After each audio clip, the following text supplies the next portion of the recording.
시편 122편 6절 우리 같이 읽겠습니다. 시작. 예루살렘을 위하여 평안을 구하라. 예루살렘을 사랑하는 자는 형통하리로다. 이사야 66장 10절입니다. 시작. 예루살렘을 사랑하는 자들이여 다 그 성읍과 함께 기뻐하라. 다 그 성읍과 함께 즐거워하라. 그 성을 위하여 슬퍼하는 자들이여 다 그 성의 기쁨으로 말미암아 그 성과 함께 기뻐하라. 아멘. 창세기 22장은 제가 읽을 테니까는 잘 보시면 좋겠습니다. 하나님이 그에게 일러주신 곳 모리아 산에 이른지라.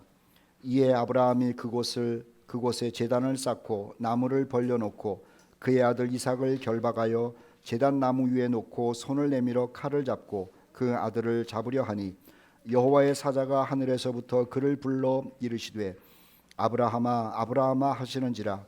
아브라함이 이르되 내가 여기 있나이다 하매 사자가 이르시되 그 아이에게 내 손을 대지 말라. 그에게 아무 일도 하지 말라. 내가 내 아들 내 독자까지도 내게 아끼지 아니하였으니 내가 이제야 내가 하나님을 경외하는 줄을 아노라. 아멘. 아브라함이라고 하는 분은 믿음의 조상이라고 우리가 알고 있죠. 그렇습니다. 그분은 믿음의 조상인 것은 분명하고 그분의 믿음을 따라서 우리가 살고 있는 것이죠. 그런데 아브라함이 왜 믿음의 조상이 됐느냐라고 하는 거예요. 여러 가지 말을 우리가 할 수 있습니다만은 아브라함이 아브라함으로서 믿음의 조상으로서 살 수 있었던 것은 예수님을 상징하는 멜기세덱을 만났기 때문이죠. 멜기세덱은 평강의 왕이었고 의의 왕이었죠. 그리고 멜기세덱은 하나님의 제사장이었어요. 또 멜기세덱은 지극히 높은 분이었던 겁니다. 신약으로 얘기를 하면은 그분이 예수님이죠. 그러니까 멜기세덱이 아브라함을 찾아온 거예요. 그래서 아브라함은 뜻밖의 사람을 만나는데 그 만난 멜기세덱과 더불어서 인생을 살아갑니다. 그래서 그가 믿음의 사람, 즉 멜기세덱을 믿는 믿음의 사람으로 산 거죠. 그것이 뿌리가 돼서 그분은 믿음의 조상이 된 겁니다. 우리들의 믿음의 여정도 예수님을 만난 다음부터 시작하는 것이고요. 그리고 우리의 믿음의 뿌리는 멜기세덱 되시는 예수님이 우리 믿음의 뿌리라고 하는 것이죠. 그는 멜기세덱과 더불어서 또 멜기세덱을 마음에 품고 인생을 살아갑니다. 그리고 노년에 하나님께서 아들을 주시죠. 그 아들 이름이 이삭입니다. 이삭과 더불어서 얼마나 행복한 삶을 살았겠어요. 이삭은 아브라함의 상속자죠. 그러니 이삭에게 아브라함의 미래가 있었고 또 아브라함은 이삭 때문에 행복했고 그리고 누구도 아브라함의 가문을 건드릴 수 없었던 것은 그에게 아들 이삭이 있었기 때문에 그런 겁니다. 그리고 이 아들은 하나님이 주신 거잖아요. 아브라함의 100세 때 그 아내가 90세 때 이건 불가능한 아이 낳는 나이인데 하나님께서 그들에게 아들 이삭을 주셨다는 거예요. 하나님을 주셨다는 거예요. 그런데 하나님께서 아브라함이 한 120세 됐을 때 이삭이 한 20세 됐을 때 나타나셔가지고 하시는 말씀이 그겁니다. 모리아 산에 가서 내가 그렇게 사랑하는 이삭을 번제로 바치라는 거예요. 그 내용이 창세기 22장 1절로 2절에 써 있는데 제가 읽어드릴 테니까 보시죠. 그 일 후에 하나님이 아브라함을 시험하시려고 그를 부르시되 아브라함아 하시니 그가 이르되 내가 여기 있나이다. 여호와께서 이르시되 내 아들 내 사랑하는 독자 이삭을 데리고 모리아 땅으로 가서 내가 내게 일러준 한 산 거기서 그를 번제로 드리라는 명령을 하시는 겁니다. 여기에 모리아 산이 나오고 있죠. 이 모리아 산이 예루살렘이에요. 그래서 우리는 큰 주제 가운데 평화의 성읍 예루살렘이라고 말씀드렸고요. 그리고 이 예루살렘의 평안을 위해서 기도하라는 구절, 사랑하는 구절을 매주 읽고 있죠. 이 예루살렘, 이 모리아 땅에서 어떤 일이 일어났느냐라고 하는 거예요. 설명 안 해도 여러분들은 다 알고 있습니다. 거기에서 믿음의 조상 아브라함이 그 아들 이삭을 하나님께 번제로 바치려고 했다라는 사건 말이죠. 이 이야기에는 몇 가지 숨겨져 있는 비밀이 있습니다. 자, 이 이야기를 통해 가지고 하나님이 무엇을 우리에게 알려주고 싶은 거 하면 당신의 마음을 알려주고 싶은 거예요. 하나님께서 하나님의 백성들에게 내 마음이 어떤 마음이다라고 하는 것을 알려주고 싶은 거예요. 하나님의 마음이 어떤 마음이냐면 고통스러운 마음이라는 거죠. 아픈 마음이라는 거예요. 힘든 마음이라는 거예요. 사람들이 하나님의 이 고통스러운 마음, 아픈 마음, 힘든 마음을 몰라요. 그래서 이 이야기를 통해 가지고 내가 참 마음이 아프다, 힘들다, 고통스럽다라는 것을 알려주고 내 마음을 좀 알아달라고 하는 표현을 하시는 것 같아요. 자, 아브라함 이야기를 통해 가지고 아브라함의 고통을 생각하고요. 그리고 하나님의 고통과 연결시켜 보자는 거예요. 하나님께서 아브라함에게 나타나 가지고 내 아들 독자를 모리아산에서 번제로 바치라고 했죠. 번제라고 하는 것은요, 토막을 내어서 불태워 죽이는 걸 얘기를 합니다. 토막을 내어서 불태워 죽이는 걸 얘기를 해요. 이 이야기를 들었던 아브라함의 마음이 어떻겠느냐는 거죠. 100살에 얻은 상속자, 그것도 하나님으로부터 얻은 20년 동안 꿈이고 희망이고 미래였던 이 아들을 토막을 내어서 불태워서 하나님께 드린다는 거죠. 아버지의 마음이 어떻겠냐는 거예요. 찢어지고 고통스럽고 수많은 갈등이 있었을 겁니다. 아브라함의 마음이 그렇다니까요. 그런데 아브라함의 마음이 그렇게 고통스럽고 갈등이고 괴롭고 아픈 것과 마찬가지로 하나님의 마음이 인간 때문에 그렇게 아프시다는 거예요. 그 이야기를 듣고 나서 굉장히 힘들었을 겁니다. 그런데 아브라함이요, 순종을 하면서 그 모리아산까지 가요. 창세기 22장 3절로 4절 말씀 보시죠. 아브라함이 이 아침에 일찍이 일어나 나귀 안장을 지우고 두 종과 그의 아들 이삭을 데리고, 우리가 마음을 좀 느껴보자는 거예요. 자기 아들을 죽여야 되는데 그 아들을 데리고 갑니다. 힘들겠죠? 번제에 쓸 나무를 쪼개어 가지고, 나무를 가지고 가는데 이 나무가 타면은 내 아들이 타서 죽을 거라고 하는 생각을 가지고 갑니다. 떠나 하나님이 자기에게 일러주신 곳으로 가더니 제3일에 아브라함이 눈을 들어 그 곳을 멀리 바라본지라, 이렇게 써 있어요.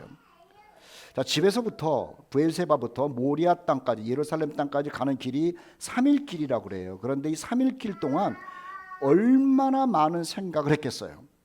아들이 지금 옆에 가고 있죠. 아들이 등에다가 나무를 지고 가고 있죠. 자기 손에는 칼이 있고 불이 있죠.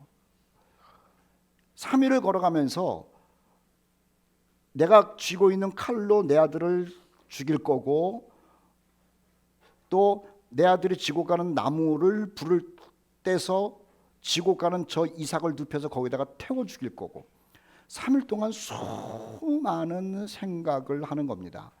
바쁠 때는 3일이라고 하는 시간이 금방 가요. 그런데요, 이럴 때는요, 3일이 이거는 30일, 1년, 30년처럼 힘든 거예요. 그래서 성경에서는 일부러 그렇게 표현한 겁니다. 제3일에 아브라함이 거기까지 가는데 괴로웠다라는 것을 알려주고 있는 것이죠. 그리고 모리아산 꼭대기가 보이죠.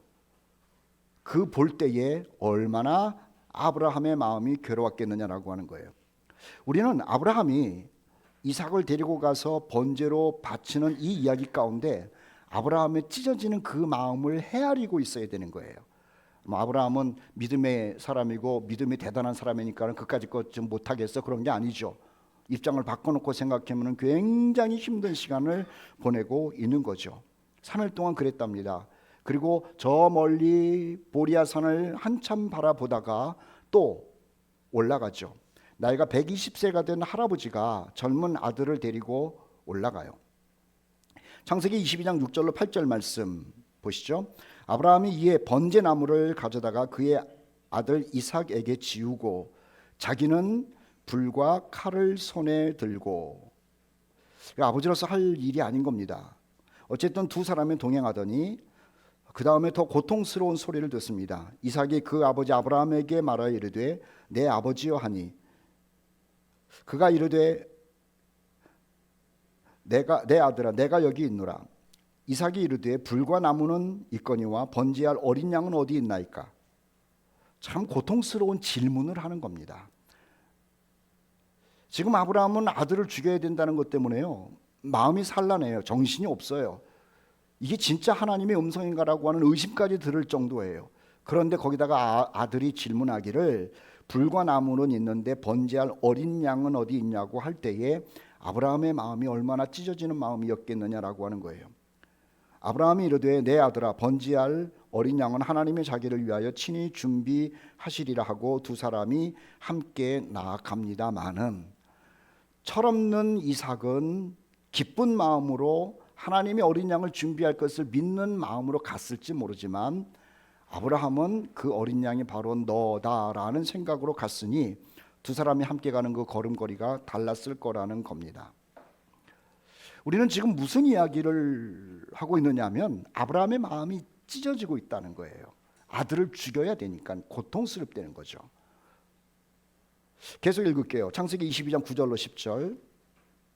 하나님이 그에게 일러주신 곳에 이른지라 이 아브라함이 그곳에 제단을 쌓고 나무를 벌려 놓습니다. 제단을 쌓는다라는 것은 돌을 갖다 놓고요, 한 이만큼 높였을 거예요. 그리고 밑에다가는 나무를, 아들이 지고 온 나무를 쌓아놓는 것이죠.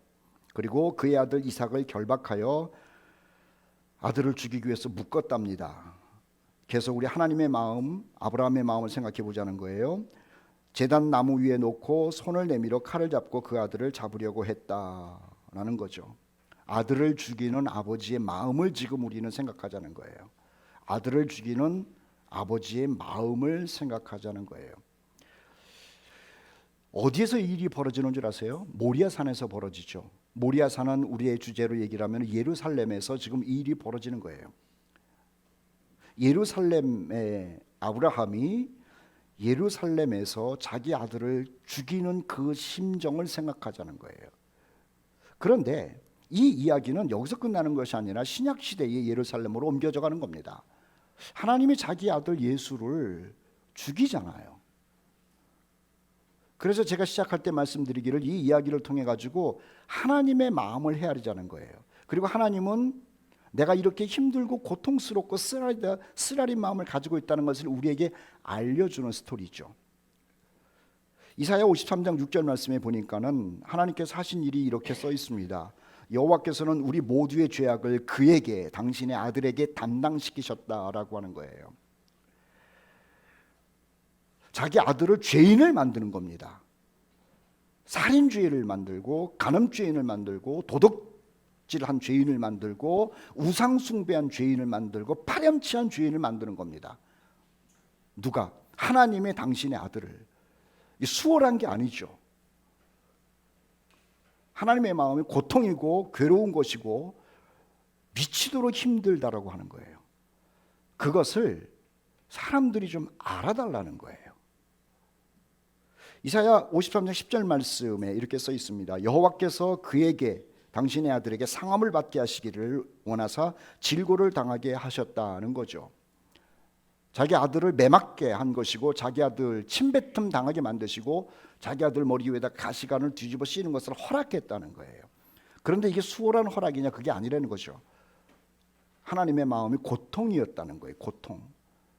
그래서 시편 말씀에 보니까는 자기 아들이 고통을 당할 때 하나님께서 얼굴을 돌이켰대요. 너무 힘드니까.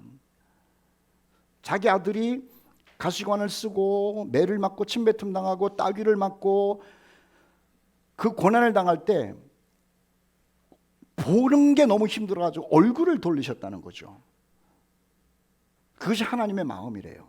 그 하나님의 마음을 알리기 위해서 지금 아브라함을 여기서 소개하고 있는 거죠. 하나님께서 우리를 구원하시기 위해서 얼마나 고통스러우셨는지를 생각해야 되는 거죠. 그 고통을 감내하시고 자기 아들 죽는 것이 너무 안타까워서 얼굴을 돌이키시면서까지 우리를 위하여 죽이신 아픔의 하나님의 마음을 우리는 헤아려야 되는 겁니다. 그러면서 그분께 감사, 그리고 그분께 영광, 그리고 그분께 찬양을 올려야 하는 것이죠.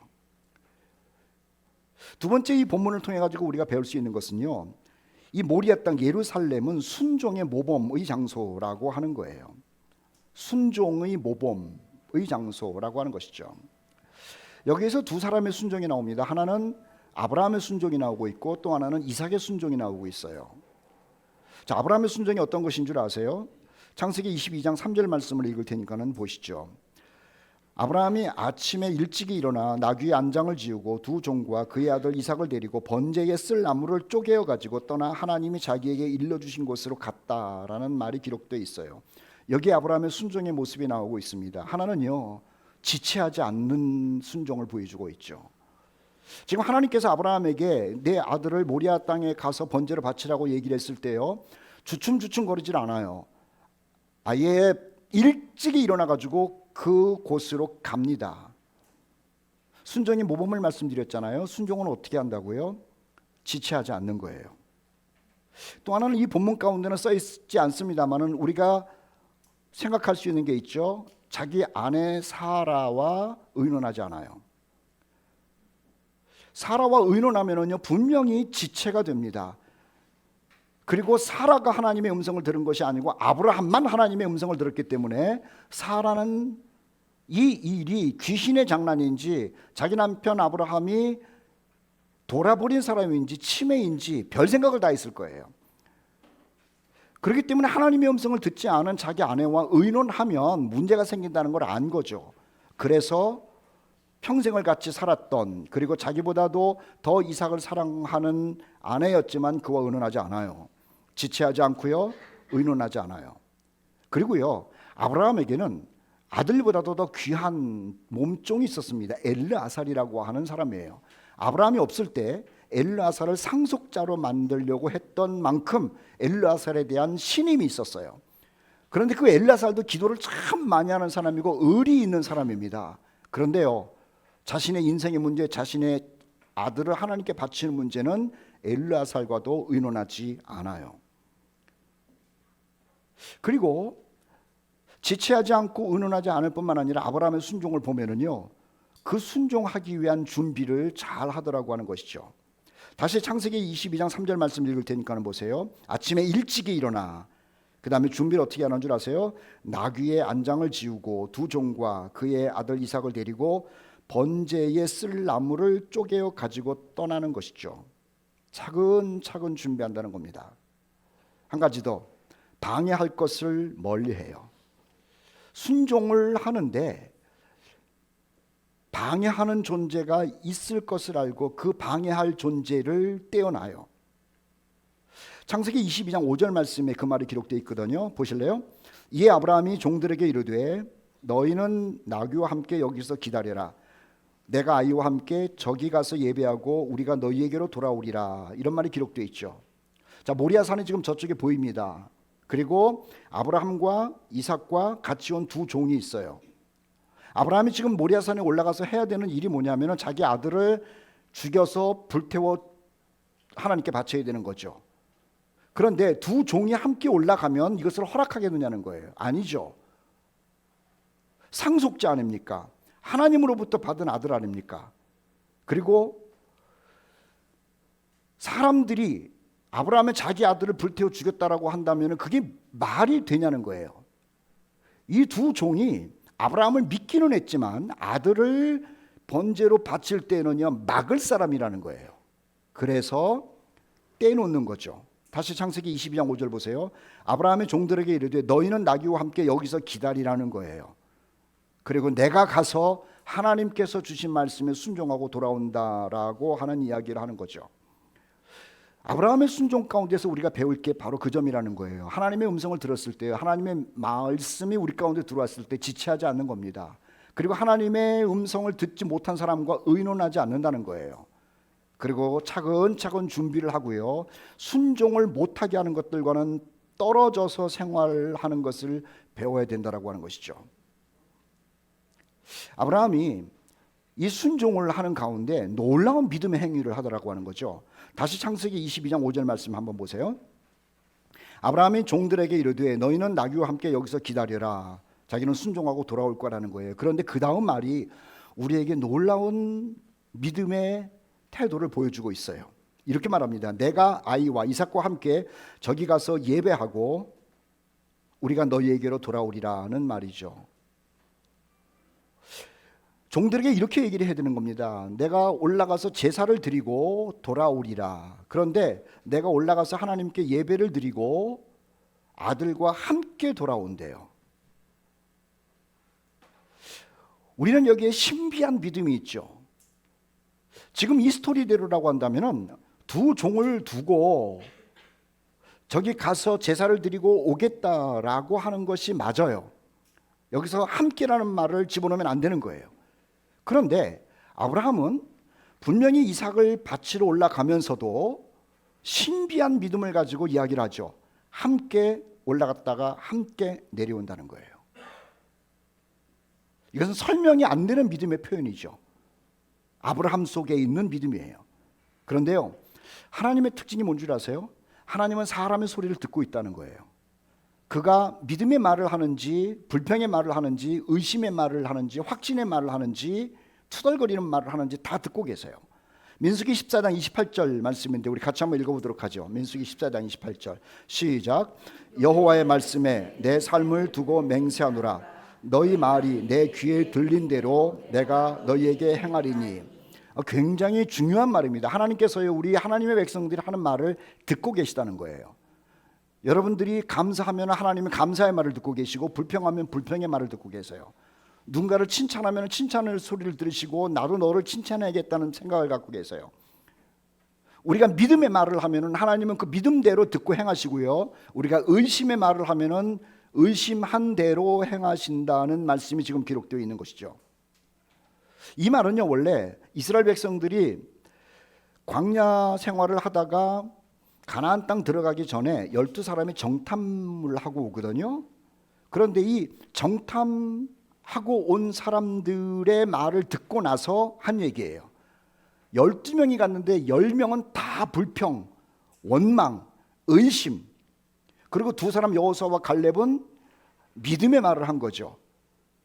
그래서 모세가 하는 이야기가 하나님께서는 들은 대로 행하실 거다고.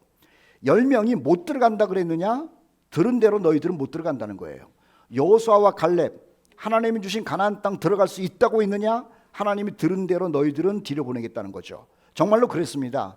10명은요. 그리고 10명이 불평하고 의심하는 소리에 동조했던 사람들은요, 가나안 땅에 하나도 못 들어갔어요. 그런데 여호수아와 갈렙이 하나님이 주신 젖과 꿀이 흐르는 땅 우리가 들어갈 겁니다, 믿음의 말을 한 두 사람은요, 가나안 땅에 들어갔다라고 하는 거예요. 무슨 말을 하느냐가 중요한 건데, 지금 아브라함이 무슨 얘기를 하죠? 번제로 바치러 모리아산에 올라가면서 두 종에게 이야기를 하는 건데, 두 종에게 하는 이야기가 하나님께 들렸다는 거예요. 두 종아, 내가 올라가서 예배하고 같이 올 것이다. 하나님이 들으셨어요. 그런데 정말 우리가 아는 스토리처럼 그가 올라가가지고 이삭을 번제로 바치려고 했는데 하나님의 음성이 들렸죠. 이만하면 됐다고. 그리고 저쪽에 양 한 마리가 있으니까 그것을 가지고 대신 제사를 드리라고. 그래서 수풀에 걸려있는 양을 가져다가 아브라함과 이삭이 제사를 드리고 같이 내려와요.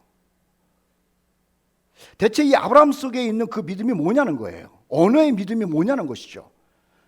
사랑하는 성도 여러분, 우리 모두는 이 본문을 통해 가지고 배워야 할 게 있어요. 하나님께서 우리 개개인에게 주시는 놀라운 요구들이 있을 겁니다. 그 이야기를 듣고요, 지체하지 마세요. 의논하지 마세요. 그리고 감사함으로 어떻게 순종할 거를 생각하셔야 되는 것이죠. 그리고요, 믿음의 말을 하는 거예요. 믿음의 말. 내가 이것을 순종하고 나면은 하나님이 나에게 분명히 큰 은혜를 주실 것이다라고 하는 확신의 말을 해야 되는 것이죠. 사탄은요, 순종하고 나면은 손해되는 것만 계산하게 만듭니다. 순종하고 나면은 힘들어질 거야, 망신당할 거야, 망하면 어떻게, 걱정거리만 주는 거예요. 그런데 우리 그리스도인들은 걱정거리를 붙드는 것이 아니라 지금 아브라함이 한 얘기처럼 갔다가 같이 온다라고 하는 믿음의 말, 그리고 두 여호수아와 갈렙이 믿음의 말을 한 것처럼 그 말을 쏟아내야 된다라고 하는 것이죠. 그것이 순종의 클라이막스라고 하는 거예요. 우리 모두는 아브라함처럼 그러한 믿음의 말, 그리고 믿음의 순종을 하여 놀라운 열매를 경험하는 성도들 되시기를 주의 이름으로 축복합니다. 예수께서 마가복음 9장 23절 말씀에 이런 말씀하셨어요.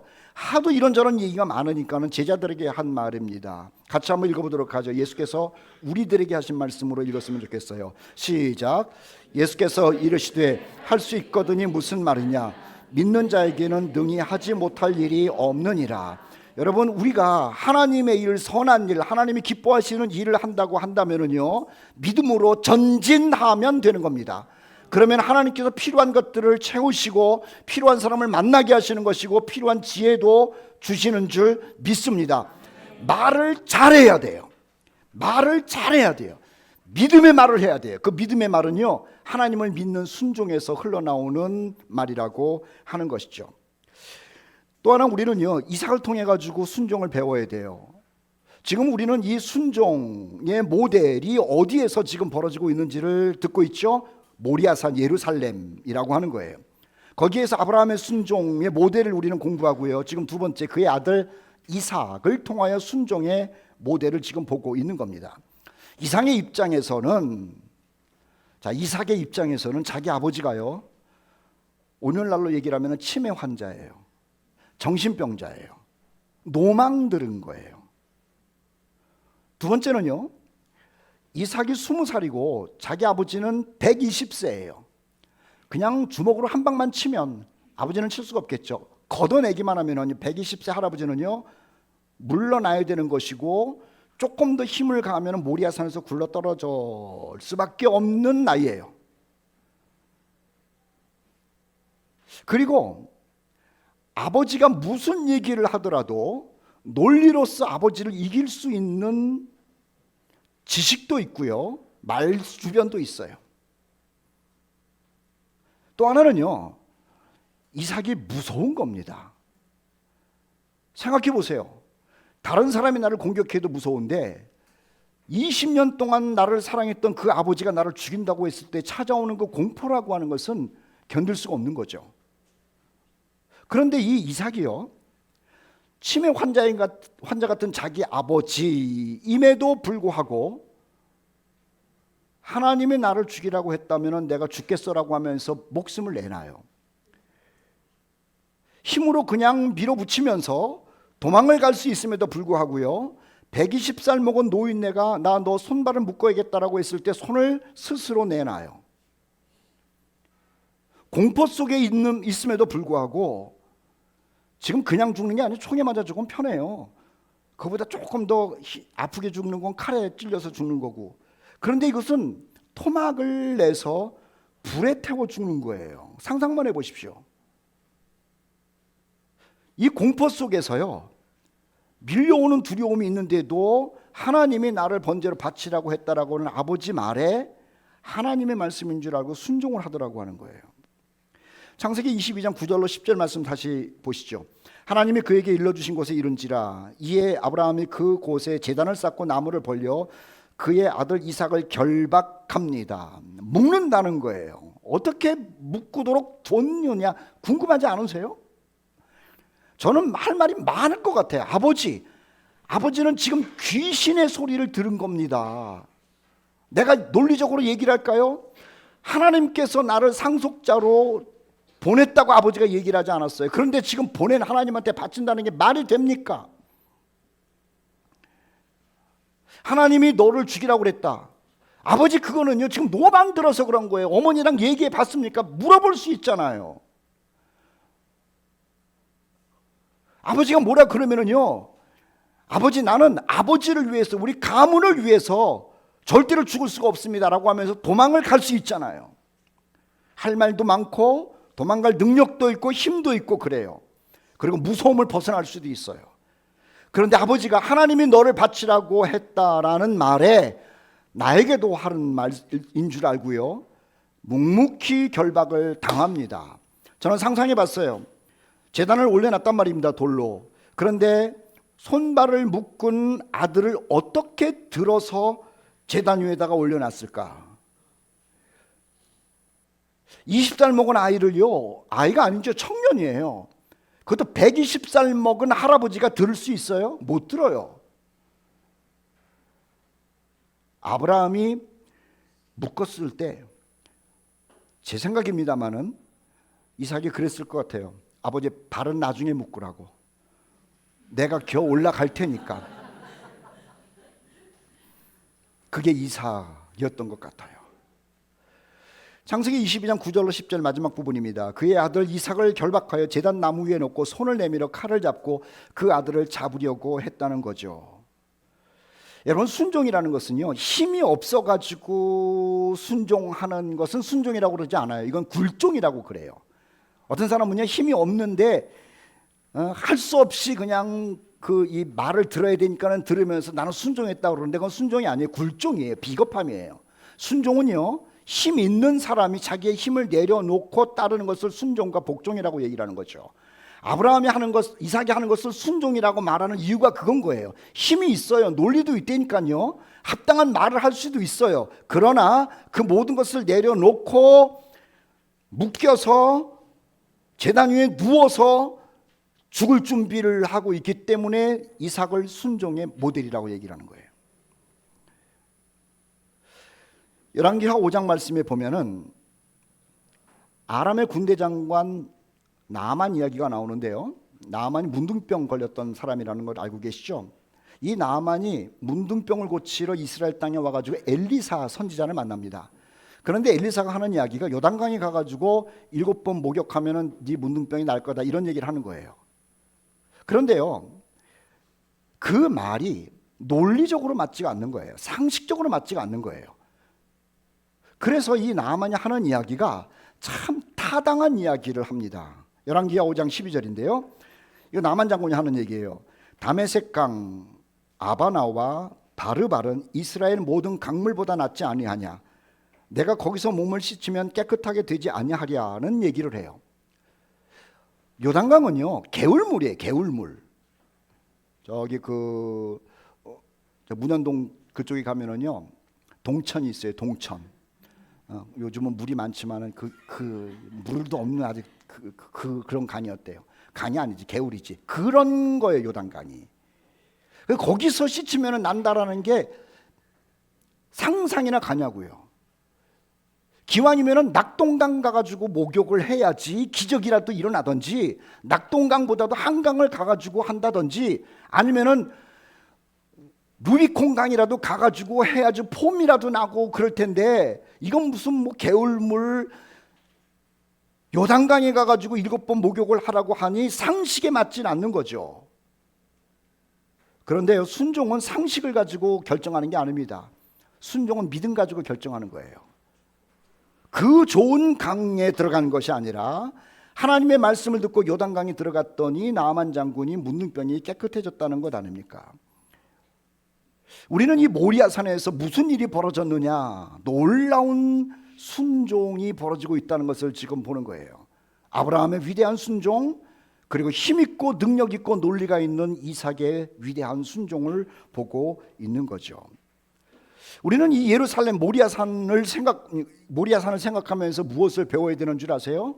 먼저 얘기한 것, 하나님의 고통을 배워야 되는 것이고요. 그리고 또 하나, 순종의 모델을 배워야 하는 것이죠. 아브라함이 하나님을 얘기를 한다고 한다면 이삭은 예수님을 얘기를 하겠죠. 예수님의 순종이 어떤 순종이었느냐라고 하는 거예요. 예수님의 순종은요, 피할 수 있는 가운데 한 순종이죠. 예수님의 순종은 고통 속에서 두려움 가운데 있었음에도 불구하고 그대로 다 순종했기 때문에 예수님의 순종을 위대한 순종이라고 하는 거죠. 예수님이 얼마나 힘들었는지 성경은 여러 곳에서 말합니다. 마태복음 26장 37절 38절인데요. 베드로와 세베대의 두 아들을 데리고 가실새 고민했대요. 예수님이 한 설교가 뭔 줄 아세요? 염려를 다 주께 맡겨버려라, 그 설교였어요. 본인은 염려를 다 주께 맡겨버려라 이렇게 설교를 하고 나서 실질적으로 고난과 십자가가 앞으로 오고 나니까는 그 고민되는 거예요. 두려움을 다 맡기라고 했던 분임에도 불구하고 두려움이 오고 나니까는 고민한다는 거예요. 그리고 슬퍼한다는 거죠. 어느 정도로 힘든 표현을 했느냐면 그 다음을 읽어드릴 테니까 보세요. 이에 말씀하시되 내 마음이 매우 고민하여 죽게 되었다라고 하는 거예요. 여러분, 이게 믿음 없는 표현입니까? 아니에요. 힘든 표현이에요. 죽을 만큼 힘든데도 이 힘든 것을 피하지 않고 나는 그 길을 간다라고 하는 것이 예수님의 순종의 모습이라고 하는 거예요. 편리해서 미래가 보이기 때문에 사람들이 박수치기 때문에 요 고비만 넘기면 된다는 생각 때문에 순종하는 게 아니에요. 죽을 만큼 힘들어요. 그리고 피할 수도 있어요. 피하지 않고 순종하는 것이 예수님의 순종이었다는 거예요. 누가복음 22장 41절로 42절 말씀에 보면 그들을 떠나 돌 던질 만큼 가서 무릎을 꿇고 기도하여 이르시되 아버지여 만일 아버지의 뜻이거든 이 잔을 내게서 옮기시옵소서. 벗어날 수도 있다는 겁니다. 아버지가 옮기지 않아도요 예수님 도망가면 되는 거예요. 굳이 그 겟세마네 동산에서 엎드려 있을 필요가 없잖아요. 제자들과 더불어서 야 우리 다시 갈릴리로 올라가자. 거기까지는 쫓아오지 않을 거다. 그런데요 도망가지 않아요. 이 잔을 하나님이 옮겨주시기를 바라지만 그래도 그 다음 구절이 그거죠. 내 원대로 마옵시고 아버지의 원대로 되기를 원합니다라고 하면서 끝까지 그 겟세마네 동산 바위를 붙들고 기도하고 계시더라고 하는 거예요. 얼마나 그때가 괴로웠는지 누가복음 22장 44절 말씀에 보니까는 뒷부분에요 땀이 땅에 떨어지는 핏방울 같이 되었다라고 하는 겁니다. 이것은 고통이에요. 피하지 않는 겁니다. 피할 수 있는데 피하지 않는 거예요. 그래서 그것을 순종이라고 말하는 거죠. 마태복음 27장 46절 말씀에 보면 십자가에 달려 계시잖아요. 이런 말씀하셨답니다. 제9시쯤에 예수께서 크게 소리질러 이르시되 엘리 엘리 라마 사박다니 하시니 이는 곧 나의 하나님 어찌하여 나를 버리셨나이까 라고 하는 비명을 지르는 거예요. 우리가 지금 아브라함과 이삭 얘기를 하고 있죠. 모리아산에서. 모리아산 꼭대기에 제단이 있습니다. 거기 묶였습니다. 그리고 제단 위에 올라갔습니다. 멀뚱멀뚱 눈 뜨고 있는 이삭이 하나님께 영광 그랬겠습니까? 아니잖아요. 도망갈 수 있는데 도망가지 않고 묶인 채로 있고요. 밑에서는요 지금 불을 때울 수 있는 나무가 있고요. 아버지는 칼을 듣고 있고요. 말을 했는지 안 했는지는 모르지만 아버지 이게 옳습니까? 맞습니까? 아버지 어찌하여 나를 버립니까? 라는 말을 안 했겠냐라고 하는 거예요. 그런데 힘이 있어도요 그것이 하나님의 뜻인 줄 알았다면 순종하는 거예요. 예수님도 그랬다는 거죠.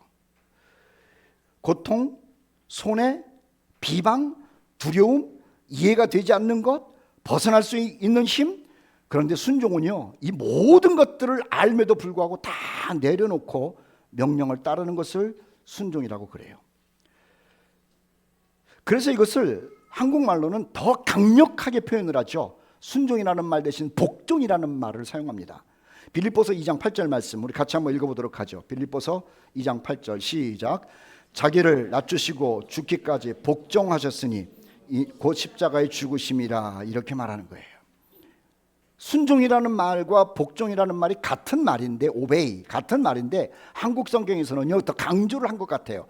십자가에서 죽을 만큼 복종하셨다. 그래서 예루살렘에는 모리아 산에는 말이에요 순종의 모델이 있어요. 그래서 하나님께서는 이 예루살렘을 위하여 기도하고 예루살렘을 사랑하고 예루살렘을 바라보라는 이유가 뭔 줄 아세요? 하나님의 백성들이 순종하는 모델을 보고 그렇게 살라라고 하는 의미라고 하는 것이죠. 또 하나는요 이 모리아 땅 예루살렘은 말입니다 기쁨과 감동과 영광의 장소라고 하는 거예요. 기쁨과 감동과 영광의 장소. 이삭을 눕혔어요. 그리고 칼을 들었어요. 아브라함도 힘들고 이삭도 힘들고 만물이 다 힘들었을 것 같아요. 하나님도 이 모습을 보고 계셨죠. 자, 창세기 22장 12절 말씀 같이 한번 읽어봅시다. 시작. 사자가 이르시되 그 아이에게 내 손을 대지 말라. 그에게 아무 일도 하지 말라. 내가 내 아들 내 독닭까지도 내게 아끼지 아니하였으니 내가 이제야 내가 하나님을 경외하는 줄을 아노라. 이 이야기를요 하나님이 하시고 아브라함이 들어요. 그리고 이삭도 들어요. 아브라함만 들은 게 아니라 이삭도 들어요. 하나님은요 아브라함의 그 믿음을 보고 기쁘신 거예요. 영광 받으시는 거예요. 이삭은 하나님께서 합격 이라는 말을 하심으로 인하여 기쁘고 영광스러운 거예요. 이삭은요, 하나님이 자기 아버지를 그렇게 칭찬하는 것을 듣고 기쁘고 영광스러운 거예요. 그래서 이 모리아 산 예루살렘이라고 하는 곳이 어떤 곳인 줄 아세요? 하나님이 기뻐하신 곳, 하나님의 영광이 나타난 곳, 하나님의 백성들이 함께 기뻐한 곳이라고 하는 거죠. 감동하신 하나님은요, 침묵하고 계시지 않습니다.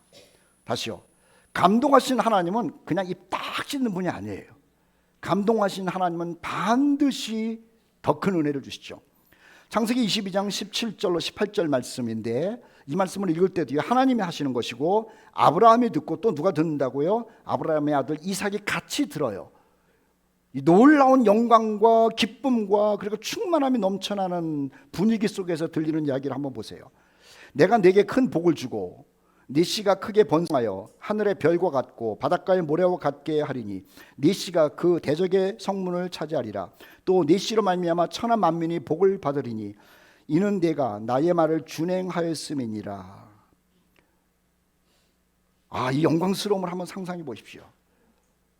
저 밑에 있는 종들은 무슨 일이 일어나는지를 몰라요. 힘들게 올라간 120살의 우리 주인 아브라함이 거기서 힘들지 않을까? 이삭은 지금 잘하고 있을까? 전혀 무슨 일이 벌어지는지 모르는데 거기에서요, 지금 무엇인가 짐승을 태우고 연기가 올라가기 전에 아브라함과 이삭이 듣는 하나님의 소리가 있는 거예요. 또 한 소리가 들리죠. 창세기 22장 13절, 아브라함이 눈을 들어 살펴본즉 한 순양이 뒤에 있는데 뿔이 수풀에 걸려 있는지라 아브라함이 가서 그 양을 가져다가 아들을 대신하여 번제로 드렸다. 이 말이 기록되어 있어요. 아브라함은 참 신비한 믿음을 가지고 있습니다. 아들이 물어보는 거예요.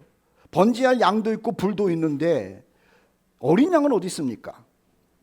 종들이 물어보는 거예요. 종들에게 얘기를 하는 거예요. 올라갔다가 함께 예배드리고 내려올 거다.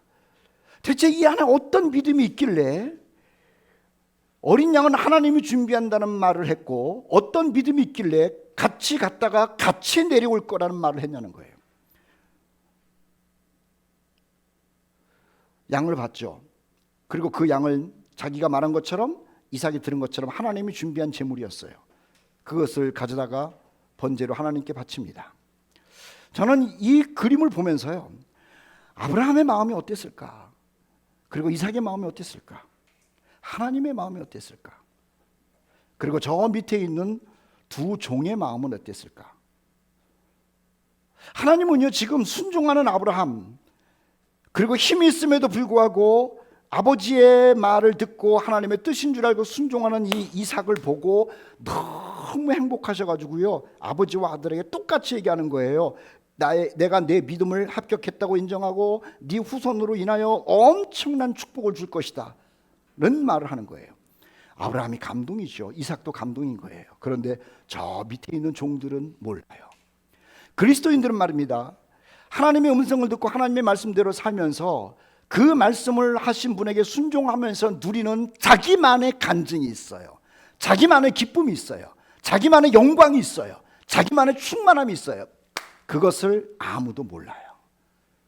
그래서 신앙은 신비한 거예요. 바라기는 우리 코너스톤 공동체 한 분 한 분은요, 매일같이 하나님의 음성을 들을 겁니다. 정말이에요. 그리고 그 말씀을 듣고 나서 아브라함처럼 그리고 이삭처럼 순종해 보십시오. 그 순종은 굴종이 아닙니다. 비참한 게 아닙니다. 그리고 두려움을 주는 게 아닙니다. 그런데 순종하고 나면은요, 성령께서 우리에게 주시는 기쁨이 있고 영광이 있어요. 그리고 다른 사람들이 모르는 샘솟는 찬송이 넘치는 줄 믿습니다. 그래서 아브라함이 모리아 산에서 한 이 위대한 순종이라고 하는 것은요, 하나님의 영광을 나타낸 순종이라고 하는 거예요. 예루살렘을 바라보십시다. 예루살렘을 생각하십시다. 그리고 예루살렘에서 어떤 일이 벌어졌는지를 묵상하자는 거예요. 아브라함에게 가장 중요한 절대적인 멜기세덱이 예루살렘에서 왔어요. 그래서 믿음의 조상으로 살게 했어요. 예루살렘은요, 아브라함이 하나님을 기쁘게 하고 아들에게 영광스러운 아버지가 되고 또 이삭이 하나님께 영광이 되고 아버지에게 기쁨의 아들이 된 순종의 모델이 있는 곳이 예루살렘이라고 하는 것이죠. 하나님께서는 후손들에게 이 예루살렘을 말씀하시면서 이렇게 말합니다. 예루살렘의 평화를 위해서 기도하라. 그리고 예루살렘을 사랑해라. 왜냐하면요, 예루살렘 그곳에 하나님의 사랑이 그리고 하나님의 역사가 묻어있기 때문에 그런 거예요. 우리 코너스톤 공동체 모든 분들은 예루살렘을 사랑하고 예루살렘을 위하여 기도하고 예루살렘에서 일하신 하나님을 발견하는 가운데 더 믿음이 굳건해지는 그러한 주인공들 되시기를 주의 이름으로 축복합니다. 아멘. 우리 찬송합시다. 더 섬길수록 귀한 주님 찬양하죠.